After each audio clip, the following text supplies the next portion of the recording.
నమస్తే, welcome to SR6 news. Kapileswarapuram మండలం కోరుమిల్లి గ్రామ సచివాలయం 2 పరిధిలో మంగళవారం స్వస్థ నారీ స్వశక్తి పరివార్ అభియాన్ ఆరోగ్య శిబిరం నిర్వహించారు. వాకతిప్ప ప్రాథమిక ఆరోగ్య కేంద్రం వైద్యాధికారులు డాక్టర్ రాకేష్ చౌదరి, డాక్టర్ మానస ఆధ్వర్యంలో నిర్వహించిన వైద్య శిబిరంలో రోగులకు వైద్య సేవలందించి ఉచితంగా మందులు అందజేశారు. మహిళల ఆరోగ్య సంరక్షణ కోసం కేంద్ర ప్రభుత్వం చేపట్టిన స్వస్థ నారీ స్వశక్తి పరివార్ అభియాన్ ఆరోగ్య శిబిరాలను ప్రతి ఒక్కరూ సద్వినియోగం చేసుకోవాలన్నారు. ముందుగా క్యాన్సర్ ను గుర్తించి ప్రాథమిక స్థాయిలోనే చికిత్స అందిస్తే ప్రాణాపాయం ఉండదని డాక్టర్ మానస తెలిపారు. అనంతరం శిబిరంలో క్యాన్సర్, క్షయ, టీబీ, రక్తహీనత తదితర వాటిపై వైద్య పరీక్షలు నిర్వహించి పలు సూచనలు చేశారు. చిన్నారులకు వ్యాధి నిరోధక టీకాలు నిర్వహించి ఆరోగ్య సంరక్షణపై గర్భిణీ బాలింతలు పోషకాహారం తీసుకోవాలని ICDS సూపర్వైజర్ మాణిక్యం వివరించారు. మునగాకు, జామాకు, తోటకూర, గుడ్లు, పప్పుదినుసులు వంటివి అందుబాటు ధరల్లో దొరికే ఆహార పదార్థాలు తీసుకోవాలన్నారు. ఈ కార్యక్రమంలో గ్రామ sarpanch Achanta Satyanarayana, AMC vice chairman Motupalli Bapiraju, ward సభ్యులు వెలుగుబంటి యేసుదాసు, వెలుగుబంటి వీరభద్రం, హెల్త్ అసిస్టెంట్ రామారావు, 104 సిబ్బంది, ANMలు, MLHPలు, అంగన్వాడీ ఆశా కార్యకర్తలు తదితరులు పాల్గొన్నారు.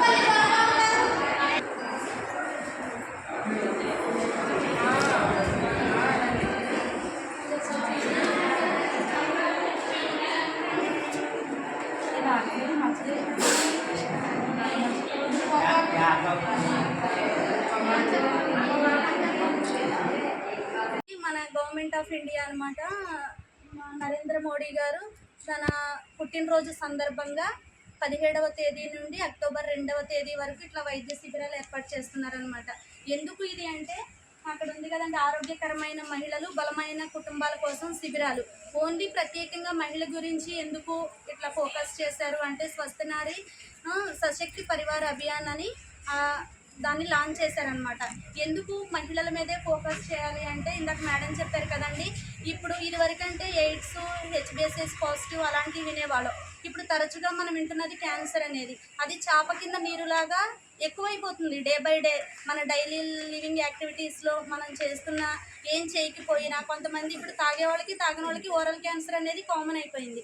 అలాంటి నేపథ్యంలో ఎందుకు మహిళలకే అంటే, మహిళ అనేది ఇంట్లో ఒక్కటి ఆరోగ్యంగా ఉంటే కుటుంబం అంతా సంతోషంగా ఉంటుందనే కాన్సెప్ట్తో మన నరేంద్ర మోడీ గారు ప్రతిష్టాత్మకంగా ఈ కార్యక్రమం చేపట్టారండి. మేము ఇప్పుడు ఇంతకుముందు NCD అని చెప్పేవాళ్ళం, నాన్ కమ్యూనికేబుల్ డిసీజెస్ అనేది. వాటిల్లో ఏం చూసేవాళ్ళం అంటే, BP, షుగరు, గుండె జబ్బుల గురించి మీ అందరికీ ఇళ్ళకి వచ్చి కూడా సర్వేలు చేసాము, తంబులేయించుకున్నాం, మీ అందరికీ తెలుసు కదండి. అదనమాట. ఇప్పుడు ఎందుకు మెయిన్ ఫోకస్ క్యాన్సర్ మీద అంటే, అందరికీ గర్భసంచి క్యాన్సర్లు, రొమ్ము క్యాన్సర్లు, మగవాళ్ళకి ఆడవాళ్ళకి ఈక్వల్గా వచ్చాయి ఏమున్నాయి, పాస్కెళ్ళే యూరినరీ క్యాన్సర్స్ అని, నోటి క్యాన్సర్స్ అని, ఇంకా అనేక రకాలు మనం చూస్తున్నాం కదండి. మన ఏరియాలో కూడా ఇదివరకు క్యాన్సర్ అంటే ఇవ్వడం కదా, ఇప్పుడు అందరికీ చాలామందికి ఉన్నాయి గొంతు క్యాన్సర్లు అలాంటివి. ఇవన్నీ ఏంటి అంటే, మేము ఎంతోమందికి CCP సెషన్స్ పెడతాము, టొబాకో అవేర్నెస్ అంటే చుట్ట కాల్చొద్దని చెప్తాం. కానీ మన ఊర్లో ఇది ఎక్కువగా ఇంకా మానటం అనేది జరగట్లా. ఓకే, చెప్పటం మా బాధ్యత, చేయటం అనేది మీ పని, ఇంకా అంతకు మించి మేము ఏం చేయలేం కాబట్టి అండి. ఒక నెల రోజులు ప్రతి సంవత్సరం కూడా సెప్టెంబర్ నెలలో మాకు ఒక షెడ్యూల్ ఇచ్చారు. షెడ్యూల్ ప్రకారం ఈరోజు ఈ కార్యక్రమం చేయాలనేసి ఒక షెడ్యూల్ అన్నది మాకు సెంట్రల్ నుంచి వస్తుంది. ఆ ప్రకారం మేము ఇంటికి ఇస్తున్నాం కాబట్టి పట్టుకెళ్ళిపోతున్నారు. అయితే 3 పూర్తయి 4 వచ్చిన పిల్లలు 6 సంవత్సరాల వరకు మన అంగన్వాడీ కేంద్రంలో ఉంచడం వల్ల వాళ్ళకి ఆటపాటల ద్వారా విద్య అనేది మేము అందించడం జరుగుతుంది. ఆ విద్య వల్ల ఏంటంటే, పిల్లల్లో ఎక్కువగా అభివృద్ధి 6 సంవత్సరాలలోపే జరుగుతుంది.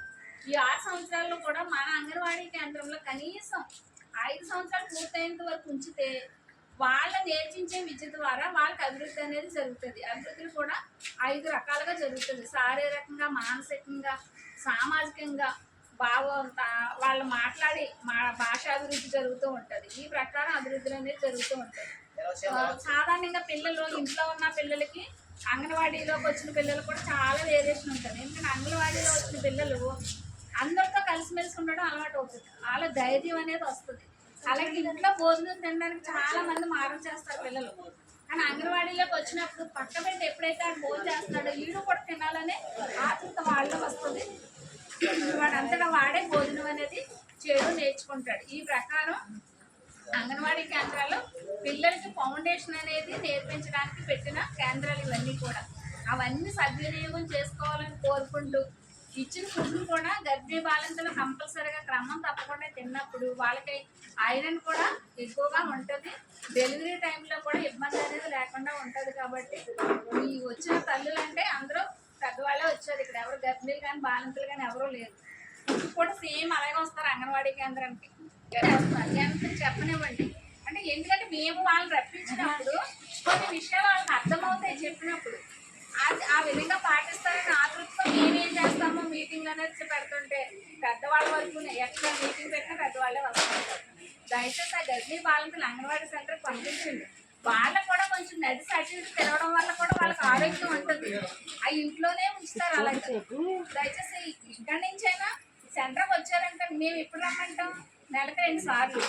ఫస్ట్ టీహెచ్ఆర్ ఇచ్చినప్పుడు మళ్ళీ సెకండ్ టీహెచ్ఆర్ శక్తి పరిహార అభియాన్ కార్యక్రమానికి ఇచ్చేసిన ప్రతి ఒక్కరికి ధన్యవాదములు. అలానే ఈరోజు చిన్నకోరిమల్లి వాకతిప్ప పిహెచ్సి నందు ఏర్పాటు చేసిన ఈ కార్యక్రమానికి ఇచ్చేసిన ప్రెసిడెంట్ గారికి, అలానే ఇక్కడ వార్డు మెంబర్స్ అందరికీ కూడా చాలా కృతజ్ఞతలండి. ఇక్కడ జరుగుతున్న కార్యక్రమానికి ప్రతి దాంట్లోనూ మాకు తోడుగా ఉన్న ప్రెసిడెంట్ గారికి మరొకసారి కృతజ్ఞతలు తెలియజేసుకుంటున్నాము. నరేంద్ర మోడీ గారి బర్త్డే కారణంగా సెప్టెంబర్ 17 నుంచి అక్టోబర్ 2వ తారీఖు వరకు జరుగుతున్న ఈ కార్యక్రమాలన్నింటిలోనూ కూడా మనకి చిన్నపిల్లల నుంచి యుక్త వయసు నుంచి అలానే యుక్తుల వరకు కూడా ఏమేమి అవసరతలు ఉంటాయో ఆరోగ్యపరంగా వాటన్నిటికీ తగిన జాగ్రత్తలు, చికిత్సలు అలాగే స్క్రీనింగ్ కూడా చేయడం ఈ యొక్క క్యాంప్స్ యొక్క ముఖ్య ఉద్దేశం అండి. చిన్నపిల్లలకి ఇమ్యునైజేషన్స్ అలాగే వ్యాక్సిన్స్ ఇవ్వడం ద్వారా వారికి రోగనిరోధక శక్తిని పెంచి ఎలాంటి వ్యాధులు రాకుండా చూడడం గురించి, అలానే యుక్త వయసులో ఉన్న వారికి రక్త పరీక్షలు అవి చేసి కావాల్సిన మందులు అవి ఇవ్వడం జరుగుతుందండి. అలానే గర్భిణీ స్త్రీలకు చెకప్స్ అవి చేసి వాళ్ళకి అవసరమైన మందులు, అలానే అంగన్వాడీ కార్యకర్తల ద్వారా వాళ్ళకి కావాల్సిన కౌన్సిలింగ్ కూడా మనకి ఇప్పించడం జరుగుతుందండి. ఫుడ్ అనేది మనం ఎలా తీసుకోవాలి, ఎంతటి క్యాలరీస్లో తీసుకోవాలి, ఎలాంటి మోతాదులో ఎటువంటి ఆహారం తీసుకోవాలనే అవగాహన కూడా వాళ్ళకి కల్పించడం జరిగిందండి. అలానే పెద్దవారికి అనగా 45 సంవత్సరాలు పైబడిన వాళ్ళందరికీ కూడా క్యాన్సర్ మీద అవగాహన కల్పించడం జరిగిందండి. Breast cancer, cervical cancer, oral cancer అలాగే రిమైనింగ్ క్యాన్సర్స్ అన్నింటి మీద కూడా ఎలాంటి లక్షణాలు ఉంటాయో వాటిని ఎలా మనం ఐడెంటిఫై చేయాలి, అలానే ఎలా ట్రీట్మెంట్ తీసుకోవాలి, అలానే మనకి ప్రతి గవర్నమెంట్ హాస్పిటల్ అలాగే మన డిస్ట్రిక్ట్ హాస్పిటల్లో కూడా మనకి మంచి వైద్యం అందజేయడం జరుగుతుందండి.